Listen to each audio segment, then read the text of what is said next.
السلام عليكم ورحمة الله وبركاته. إن الحمد لله نحمده ونستعينه ونستغفره ونعوذ بالله من شرور أنفسنا وسيئات أعمالنا. من يهده الله فلا مضل له ومن يضلل فلا هادي له. أشهد أن لا إله إلا الله وأشهد أن محمدا عبده ورسوله. اللهم صل وسلم وبارك على نبينا محمد وعلى آله وصحبه ومن اتبع بهداه إلى يوم القيامة وبعد. Hadirin jamaah sekalian yang saya hormati, kita masuk ke dalam masail, pelajaran-pelajaran yang tercantum dalam bab qaulillahi ta'ala innaka la tahdi man ahbabta.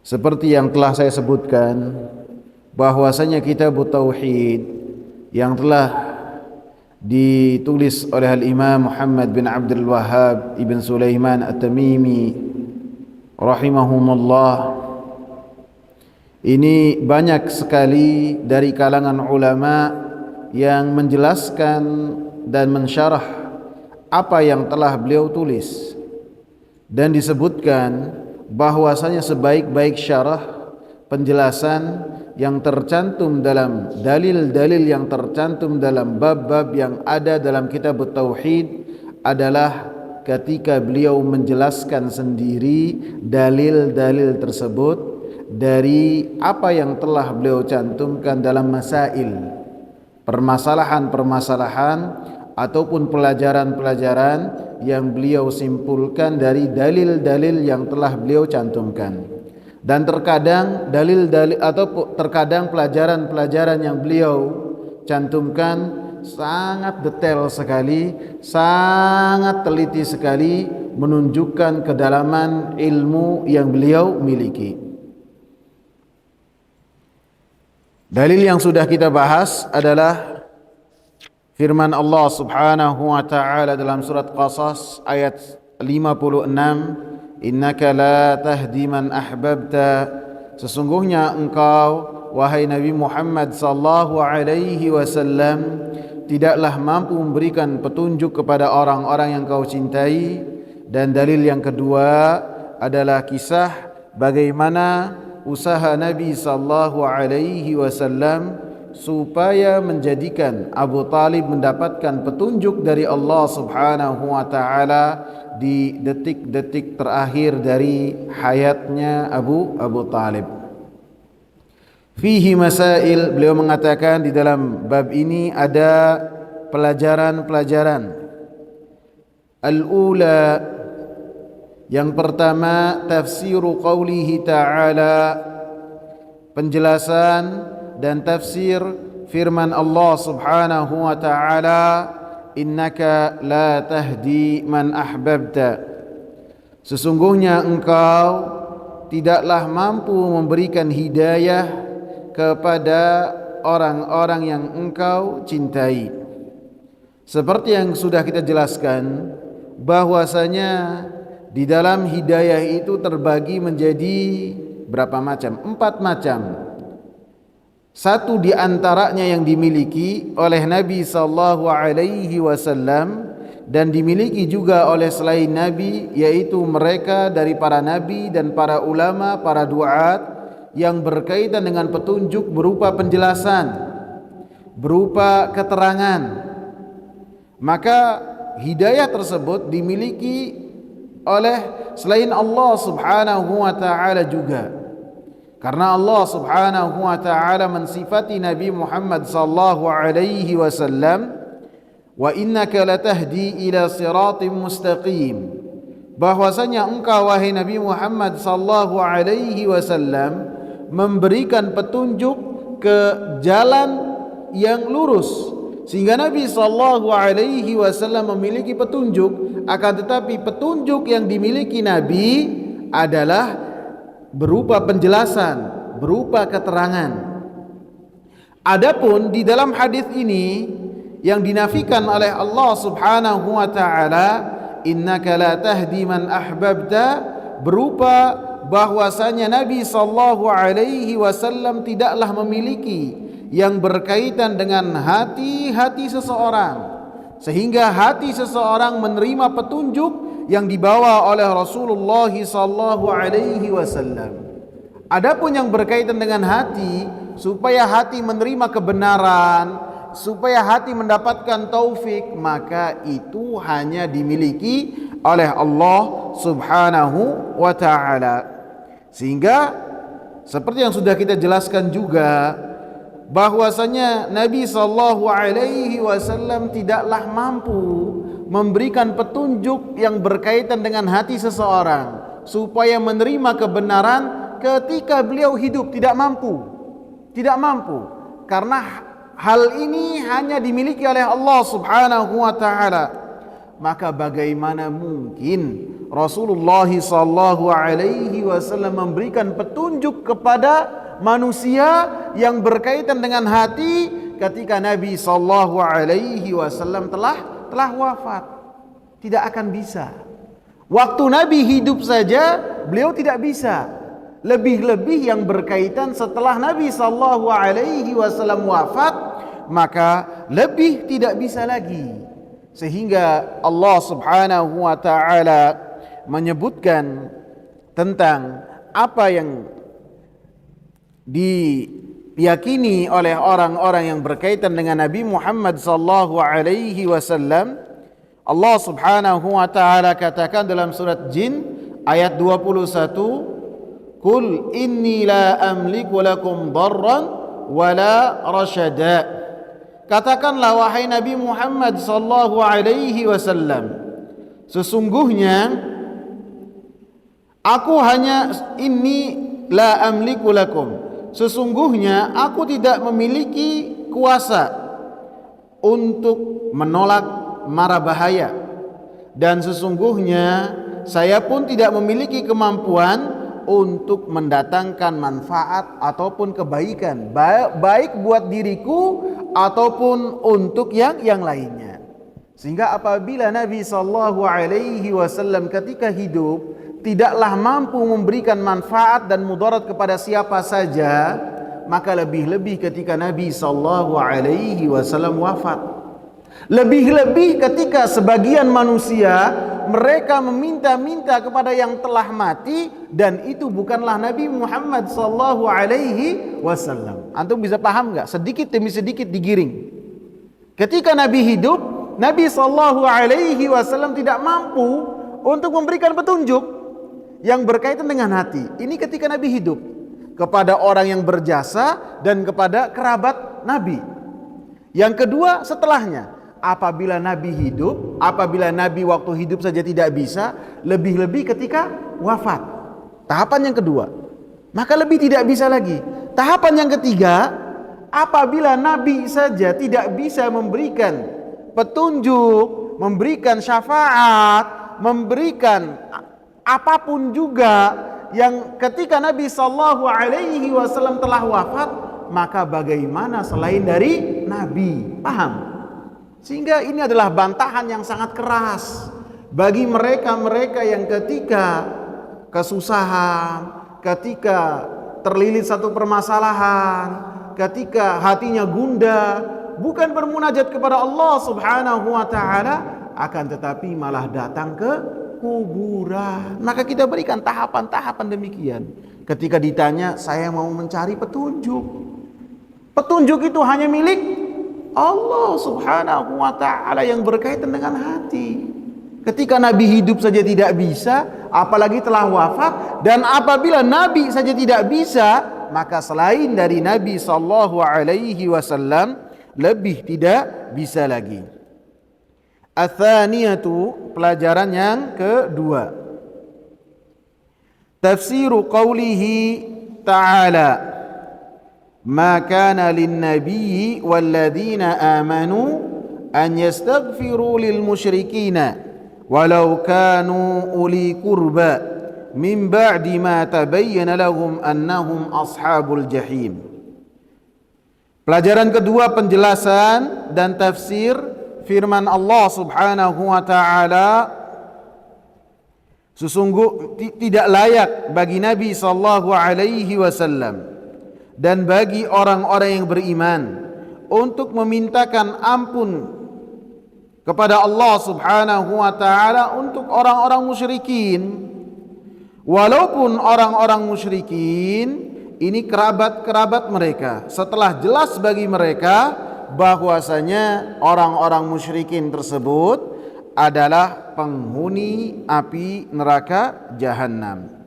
Sehingga seperti yang sudah kita jelaskan juga dari penjelasan surat At-Taubah ayat yang ke-113,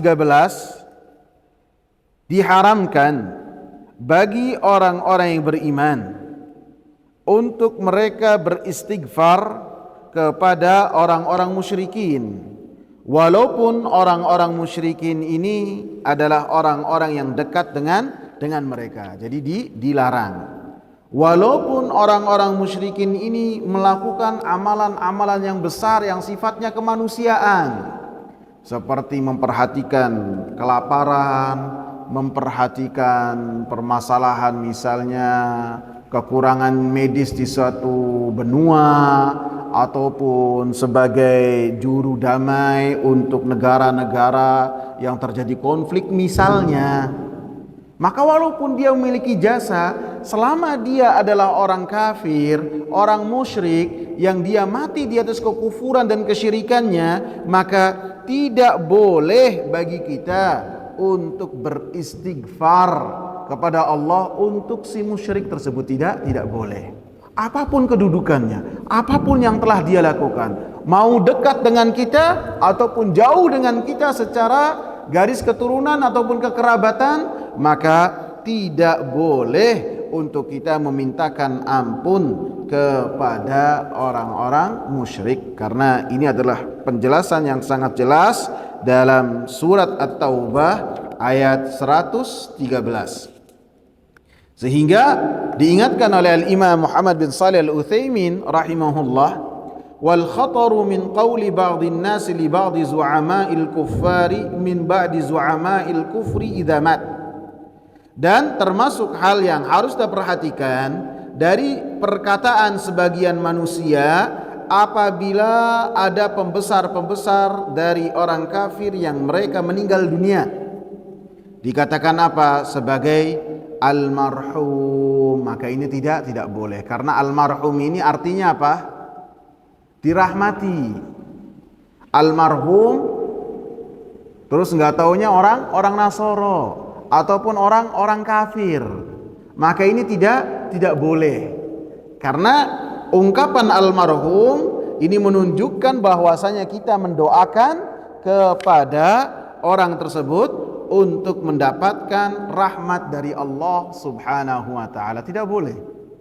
Ucapan almarhum hanya bisa diberikan kepada orang-orang yang beriman saja, selama ketika mengucapkannya dalam rangka kita mendoakan orang tersebut untuk mendapatkan rahmat dari Allah Subhanahu wa taala. Itu innamal a'malu binniyat, segala amal tergantung dari niatnya.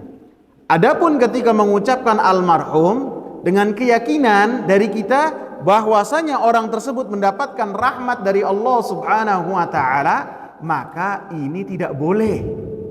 Walaupun yang matinya orang yang paling soleh, walaupun yang matinya ini adalah orang yang paling ahli ibadah, tidak boleh kita memberikan tazkiyah, menyatakan si fulan selamat dari api neraka, si fulan masuk surga, kecuali ada nas langsung datangnya dari Allah dan Rasulnya. Tidak boleh. Sehingga ketika mengucapkan almarhum harus kita memiliki niat bahwasanya kita mengharapkan orang tersebut untuk mendapatkan rahmat dari Allah Subhanahu wa ta'ala. Ats-tsalitsatu, pelajaran ketiga. Wahiyal mas'alatul kabirah. Tafsiru qawlihi qul la ilaha illallah bi khilafi ma alaihi man yadda'il ilma. Pelajaran yang ketiga atau permasalahan yang ketiga, dan ini adalah permasalahan yang besar, yaitu ketika Nabi sallallahu alaihi wasallam berkata kepada pamannya. Permasalahan yang besar ini adalah penjelasan tafsiru qaulihi, penjelasan perkataan Nabi sallallahu alaihi wasallam kepada pamannya, yaitu ketika qul la ilaha illallah, Nabi sallallahu alaihi wasallam memerintahkan pamannya untuk mengucapkan kalimat la ilaha illallah. Maka pamannya ini Abu Talib memahami dari ucapan yang akan dia ucapkan la ilaha illallah, maknanya apa? Maknanya adalah berlepas diri dari sesembahan-sesembahan selain Allah subhanahu wa ta'ala, meyakini kebatilan selain dari agama yang dibawa oleh Nabi Muhammad sallallahu alaihi wasallam. Jadi pamannya itu mengetahui makna dan konsekuensi dari kalimat la ilaha illallah. Sehingga dari kisah yang sudah kita bahas ataupun kita baca, kita dapati Abu Talib ini menolak untuk mengucapkan kalimat la ilaha illallah, karena dia tahu artinya, tahu konsekuensinya, dan tahu apa yang harus dia yakini dengan setelah dia mengucapkan kalimat la ilaha illallah. Bi khilafi ma alaihi man yadda'il ilma, berbeda dengan apa yang diyakini oleh sebagian orang yang mereka mengaku bahwasanya mereka itu memiliki ilmu. Di dalam ucapan yang kedua dari permasalahan yang ketiga ini, Al-Imam Muhammad seakan-akan mengkritisi kepada sebagian firqah, baik itu dari ahli filsafat ataupun orang-orang sufi, ketika mereka mentafsirkan kalimat la ilaha illallah hanya yang berkaitan dengan rububiyah Allah saja. Sehingga ketika mereka menafsirkan kalimat la ilaha illallah dalam majlis ilmu mereka, mereka mengatakan apa? Bahwasanya tidak ada yang memberikan rizki kecuali Allah, tidak ada yang mengatur alam semesta kecuali Allah, tidak ada yang mampu menciptakan kecuali Allah, tidak ada yang mampu mematikan dan menghidupkan kecuali Allah. Ini adalah yang berkaitan dengan tauhid rububiyah. Artinya Abu Talib dan orang-orang musyrikin yang mereka telah diperangi oleh Nabi sallallahu alaihi wasallam, keyakinan mereka yang berkaitan dengan rububiyah itu sangatlah benar sekali. Mereka meyakini Allah yang menciptakan langit. Mereka meyakini bahwasanya Allah subhanahu wa ta'ala yang memberikan rezeki mereka. Mereka meyakini bahwasanya alam semesta ini diatur oleh Allah subhanahu wa ta'ala. Akan tetapi ketika beribadah, mereka beribadahnya kepada Allah dan kepada selain Allah subhanahu wa ta'ala. Maka dengan hal inilah mereka diperangi oleh Allah subhanahu wa ta'ala. Sehingga ketika sebagian orang menjiplak dengan apa yang terjadi pada orang-orang musyrikin, mereka sangatlah banyak sekali mengucapkan kalimat la ilaha illallah. Mereka sangat fasih sekali mengucapkan kalimat la ilaha illallah. Akan tetapi dengan mereka ulang-ulang kalimat la ilaha illallah lebih dari ratusan kali, bahkan ribuan kali, akan tetapi ketika memahami kalimat tersebut, mereka ketika berdoaannya kepada selain Allah, mereka menyembah Nabi Muhammad, mereka datang ke kuburan, mereka datang kepada wali-wali, baik wali yang masih hidup ataupun wali yang telah meninggal dunia, berdoa kepada selain Allah Subhanahu wa taala, maka mereka sama keadaannya dengan apa yang ada pada diri orang-orang musyrikin yang diperangi oleh Nabi sallallahu alaihi wasallam. Jadi makna yang benar adalah makna yang dipahami oleh Abu Talib, makna yang dipahami oleh Abu Jahal. Mereka memahami ketika seorang mengucapkan kalimat la ilaha illallah, artinya beribadah hanya kepada Allah Subhanahu wa taala semata, bukan yang berkaitan dengan rububiyahnya Allah Subhanahu wa taala semata. Kita dapati itu sebagian orang, sebagian pendakwah, ketika mereka datang kepada orang-orang yang didakwai, katakanlah la ilaha illallah, artinya apa? Allah lah yang memberikan rezeki kepada kita, Allah yang mengatur kita, Allah yang memberikan kita apa saja nikmat karunia. Akan tetapi konsekuensi dari rububiyah tersebut tidak mereka tekankan, tidak mereka tegaskan.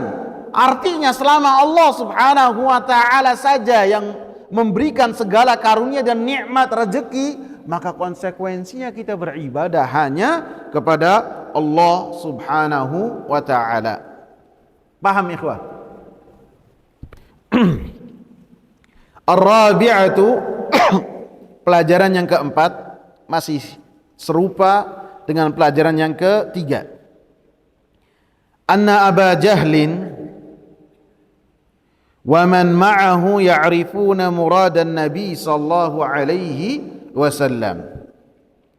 Bahwasanya Abu Jahal dan orang-orang yang bersamanya mengetahui maksud dari Nabi sallallahu alaihi wasallam.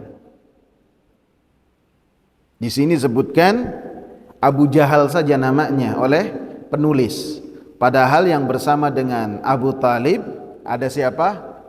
Abdullah ibn Abi Umayyah, dan ada juga perawinya yaitu Al-Musayyib.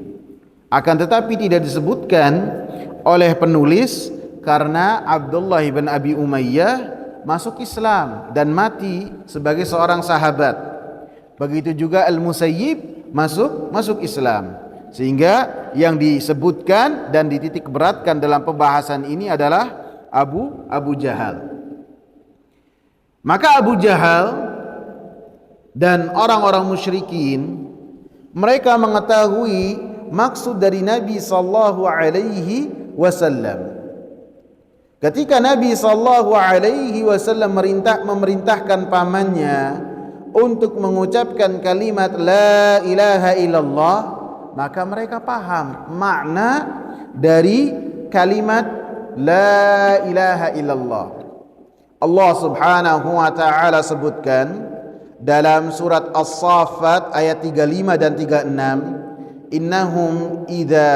innahum kanu idza qila lahum la ilaha illallah yastakbirun wa yaquluna a inna latariku alihatina li syairin majnun. Sesungguhnya mereka apabila dikatakan kepada mereka, yaitu orang-orang musyrikin, katakanlah kalimat la ilaha illallah, yastakbirun, mereka sombong, mereka pongah dan enggan untuk mengucapkan kalimat hak tersebut. Wa yaqulun, dan mereka pun berkata, a inna latariku alihatina li syairin majnun. Apakah kita meninggalkan sesembahan-sesembahan kita dikarenakan perkataan seorang syair dan perkataan orang gila, yaitu Nabi Muhammad. Dalam ayat yang ke-36 inilah yang mereka pahami dari pengikraran kalimat la ilaha illallah. A inna latariku alihatina, apakah kita meninggalkan sesembahan-sesembahan bapak-bapak kita dan sesembahan-sesembahan kita ketika kita mengucapkan kalimat la ilaha illallah. Artinya kita berlepas diri dari semua sesembahan apa yang kita lakukan dan sesembahan nenek moyang dan leluhur kita. Itu yang mereka pahami. Sehingga ketika Nabi sallallahu alaihi wasallam memerintahkan pamannya dengan lemah lembut, dengan sangat sopan sekali, dengan panggilan kasih sayang. Qul ya am, kalimat la ilaha illallah, katakanlah wahai pamanku, kalimat la ilaha illallah, kalimah hanya untayan kata yang sedikit. Wahajju laka biha indallah, yang akan saya bawa sebagai hujjah di sisi Allah bahwasanya engkau ini adalah orang yang beriman kepada Allah dan kepada apa yang telah didakwahkan oleh Nabi Muhammad sallallahu alaihi wasallam. Dengan sangat lembut Nabi menyampaikannya, akan tetapi langsung dipahami oleh Abu Jahal dan oleh orang-orang yang bersamanya bahwasanya ini akan menyelisihi agama leluhur mereka, sehingga langsung diingatkan dengan perkataan atarghabu an millati Abdul Muttalib, apakah engkau membenci kufur terhadap agama leluhurmu, agamanya Abdul Muttalib. Jadi sangat memahami sekali makna la ilaha illallah, sehingga dikatakan oleh Imam Muhammad bin Shalih Al-Utsaimin rahimahullah, falhasil, maka alhasil anna alladhina yadda'una anna ma'na la ilaha illallah, sesungguhnya orang-orang yang mengklaim bahwasanya makna la ilaha illallah ay la qadira 'ala al-ikhtira'i illahu, tidak ada yang mampu menciptakan sesuatu yang baru kecuali dia, ketika memaknakan la ilaha illallah dengan demikian. Ataupun ketika orang-orang yang mengucapkan kalimat la ilaha illallah kemudian dalam waktu yang sama dia beribadah kepada selain Allah subhanahu wa ta'ala, seperti para wali, seperti kuburan-kuburan, apapun kuburannya, maka dikatakan oleh Imam Muhammad bin Shalih Al-Utsaimin, hum ajhalu min Abi Jahal, maka dia lebih bodoh dan lebih jahil daripada bapaknya si jahil, yaitu Abu Jahal.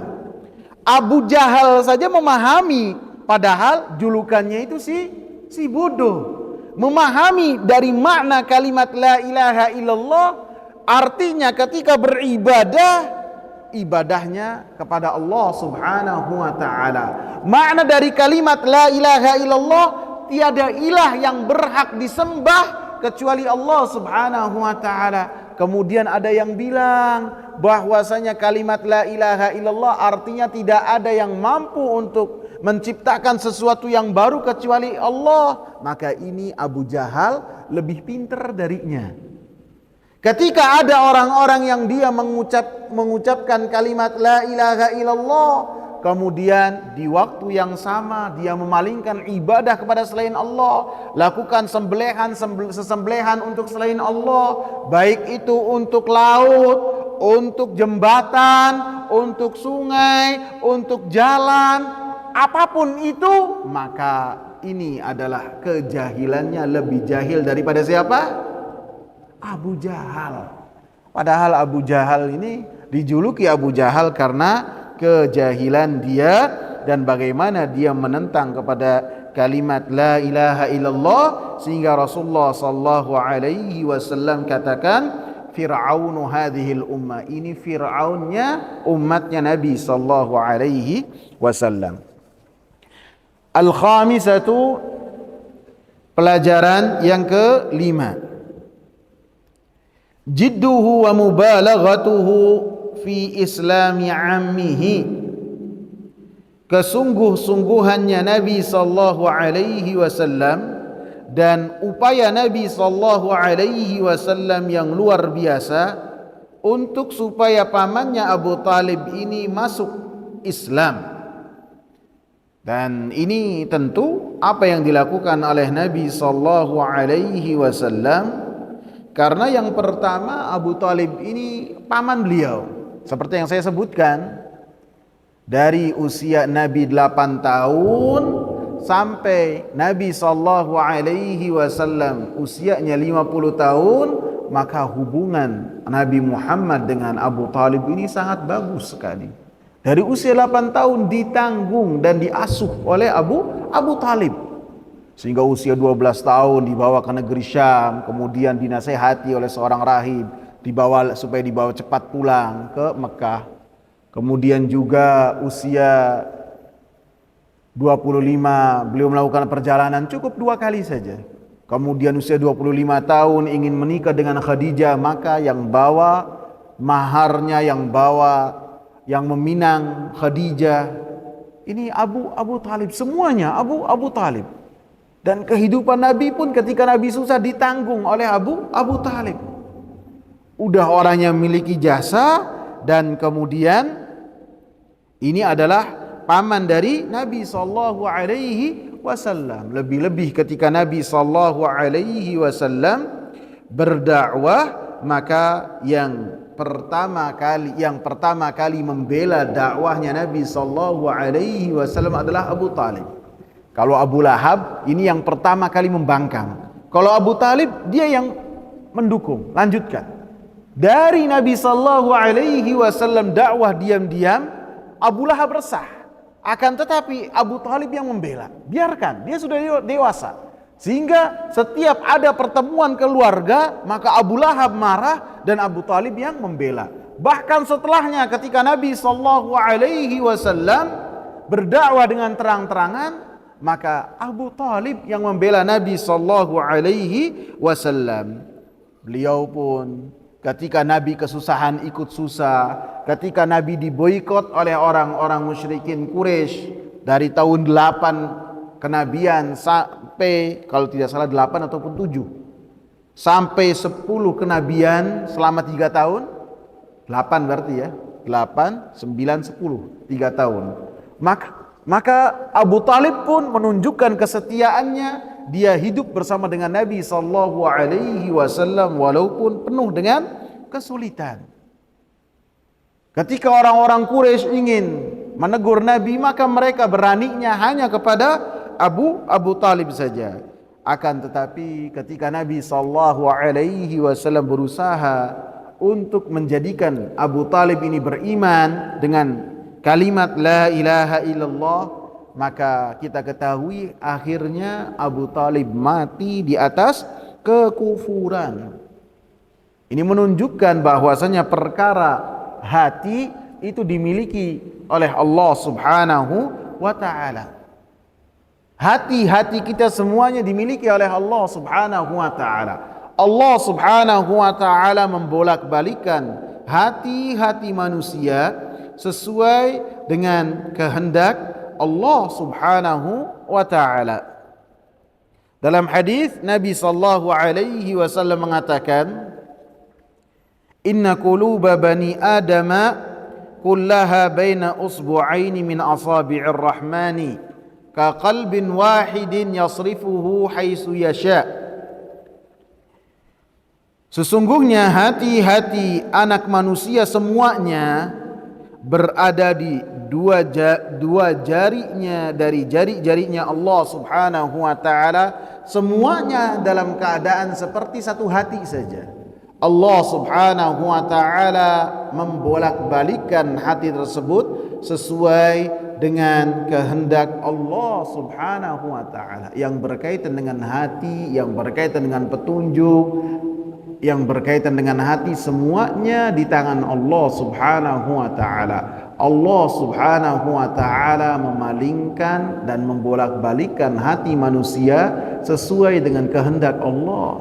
Jangan dikira orang yang sekarang dikatakan ustadz kemudian dia terus dalam keadaan yang sama. Semua harus meminta kepada Allah supaya hatinya diteguhkan oleh Allah Subhanahu wa taala. Sehingga Nabi saja mencontohkan, beliau setelah membawakan hadis yang pertama tadi saya baca, beliau mengatakan apa? Allahumma musarrifal qulub, sarrif qulubana ala ta'atik. Wahai ya Allah yang membolak-balikkan hati, tetapkanlah hatiku di atas ketaatan kepadamu. Jadi ketika kita dapat kabar ada ustadz yang tadinya berada di barisan kita di atas tauhid, kemudian dia menyeberang entah jauh ke sana, jangan menjadikan hati kita lemah, jangan. Bahkan ada orang-orang yang lebih kuat dan lebih hebat kedudukannya yang mereka memiliki ilmu yang luar biasa, bukan hanya nyebrang ke kelompok sebelah, bukan, akan tapi mati di atas kekufuran ada. Pernah saya ceritakan namanya siapa? Abdullah Al-Qasimi, orang yang alim luar biasa, alimin luar biasa. Punya kitab yang berkaitan dengan Islam dan dengan tauhid yang luar biasa. Sehingga imam-imam Masjidil Haram mengumumkannya di mimbar-mimbar khutbah mereka. Mengatakan fulan Abdullah Al-Qasimi telah membeli tiket surga, telah membooking surga dengan kitab yang telah dia tulis. Artinya apa? Yang memuji ini ahli ilmu. Karena yang khutbah di Masjidil Haram bukan khotib-khotib badal ya. Ya kan? Mereka ulama. Jadi yang mengetahui orang itu alim ataukah bukan ulama, ini yang memuji ulama. Ini hebat, ini kitabnya luar biasa. Jadi bukan ustadz kaleng-kaleng kalau bahasa kita sekarang. Akan tapi apa? Hati di tangan Allah, mati di atas kekufuran, mati dalam keadaan kafir. Ini menunjukkan apa ya kawan? Hati ini di tangan Allah. Jangan kita terpedaya dengan apa yang telah kita lakukan. Kita harus banyak-banyak bermunajat kepada Allah supaya kita ditetapkan di agama tauhid, di dakwahnya Nabi, di dakwah sunnah, supaya kita terus dijaga oleh Allah Subhanahu wa taala. Kalau kita dilepas oleh Allah Subhanahu wa taala, entah hati ini akan lari kemana. Nabi saja berdoa dengan doa, Allahumma musarrifal qulub, sarrif qulubana ala ta'atik. Ya muqallibal qulub, tsabbit qulubana ala ta'atik. Ini yang dicontohkan oleh Nabi Muhammad sallallahu alaihi wasallam. Kemudian disebutkan oleh Imam Ibn Katsir rahimahullah yang berkaitan dengan matinya Abu Talib di atas kekufuran. Beliau mengatakan, "Innallaha imtahana qalbahu ay qalba Abi Talib bihubbi Muhammadin sallallahu alaihi wasallam hubban tabi'iyan la syar'iyya." Sesungguhnya kata Imam Ibn Katsir rahimahullah dalam kitab beliau Al-Bidayah wan Nihayah, Allah Subhanahu wa taala menguji hatinya Abu Talib dengan cinta dia kepada Muhammad sallallahu alaihi wasallam dengan cinta kekerabatan, bukan cinta secara syar'i. Yang cinta secara syar'i ini ketika cintanya karena Nabi adalah manusia yang telah diutus oleh Allah Subhanahu wa taala. Wa kana istimraruhu ala dini qaumihi min hikmatillahi ta'ala.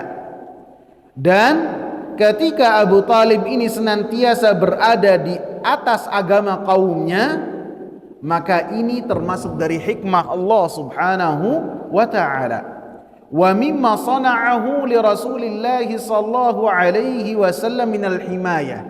Dan ini termasuk apa yang telah ditentukan oleh Allah Subhanahu wa taala untuk Nabi Muhammad sallallahu alaihi wasallam berupa perlindungan yang berkaitan dengan dakwahnya Nabi Muhammad sallallahu alaihi wasallam.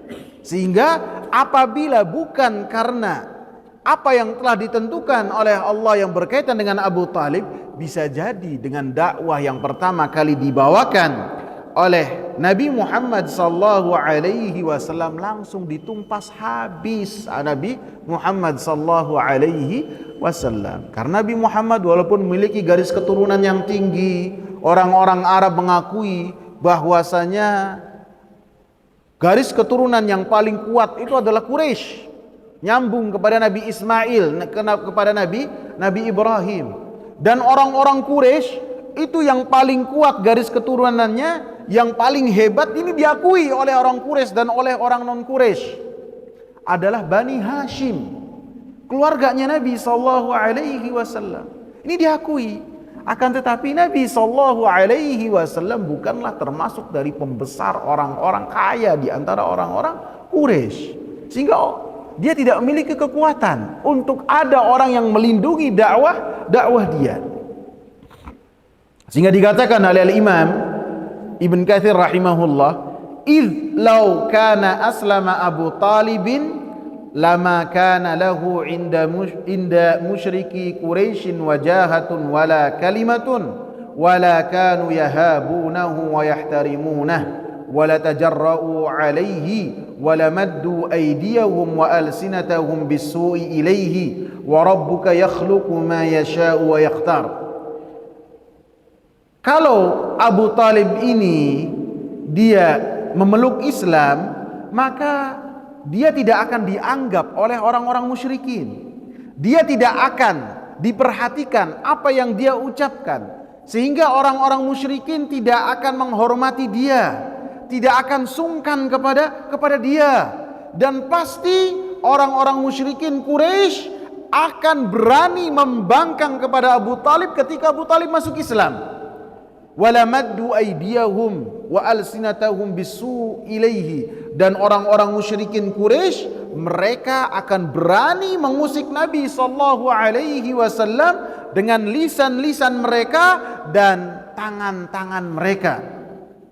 Akan tapi ketika Abu Talib tidak beriman, masih sama dengan mereka, maka hal itu semua tidak terjadi, sehingga makin buruk keadaan Nabi di kota Makkah ketika Abu Talib wafat. Sehingga dikatakan oleh Al-Imam Ibn Katsir, wa rabbuka yakhluqu ma yasha'u wa yakhtar, dan Allah Rabbmu menciptakan apa yang Allah kehendaki, dan Allah subhanahu wa ta'ala memilah dan memilih apa yang Allah subhanahu wa ta'ala tahu sesuai dengan hikmahnya. Hati-hati yang bisa menerima keimanan, hati-hati yang tidak bisa menerima keimanan, maka Allah mengetahui, dan Allah subhanahu wa ta'ala maha bijaksana al-hakim.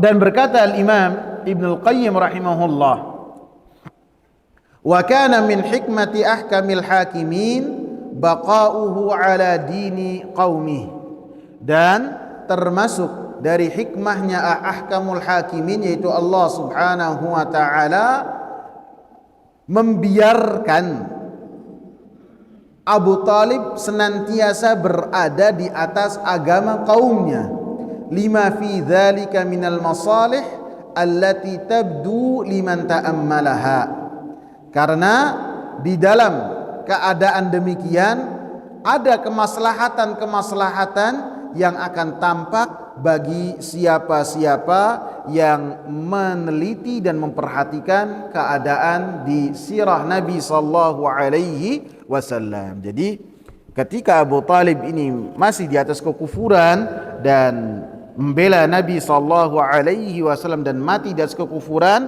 menunjukkan bahwasanya itu termasuk hikmah dari Allah subhanahu wa ta'ala. As-sadisatu, pelajaran yang ke-6, ar-raddu ala man za'ama Islam Abdul Muttalib wa aslafihi, bantahan yang sangat keras bagi orang-orang yang meyakini bahwasanya Abdul Muttalib itu dan leluhurnya adalah orang yang bertauhid, orang Islam.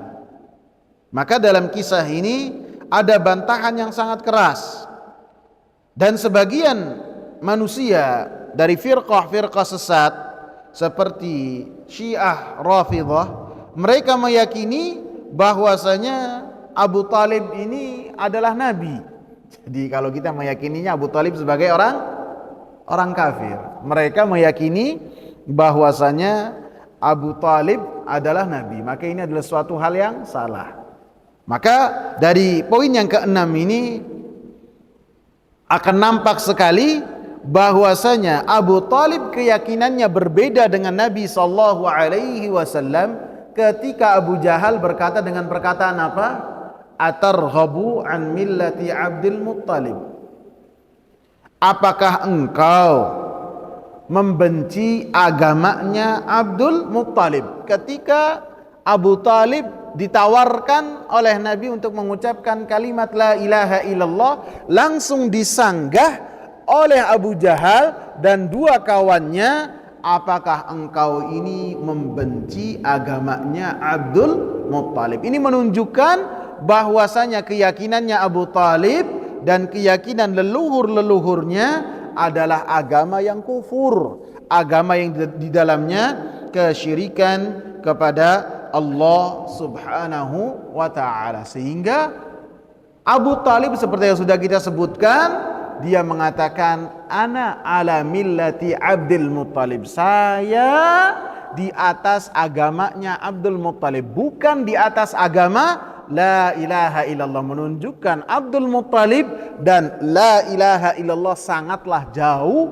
berbeda. Agamanya Abdul Muttalib adalah agama syirik, agama yang di dalamnya kekufuran kepada Allah Subhanahu wa taala. Akan tetapi agama la ilaha illallah yang telah dibawa oleh para rasul, oleh para nabi, termasuk oleh Nabi Muhammad sallallahu alaihi wasallam, maknanya adalah beribadah hanya kepada Allah Subhanahu wa taala dan tiada ilah yang berhak disembah, hanya Allah Subhanahu wa taala, dan berlepas diri dari semua sesembahan-sembahan selain Allah. Dan agama yang benar adalah agama yang dibina di atas kalimat la ilaha illallah dan pengamalan kalimat la ilaha illallah. Insyaallah kita lanjutkan pada kajian esok hari Selasa malam Rabu yang berkaitan dengan pelajaran-pelajaran dari yang ke-7 sampai yang ke-12. Silakan kalau ada yang ditanyakan.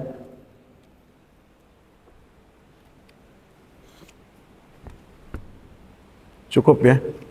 Cukup. Semoga bermanfaat. Subhanakallahumma bihamdika asyhadu an la ilaha illa anta astaghfiruka. Assalamu alaikum warahmatullahi wabarakatuh.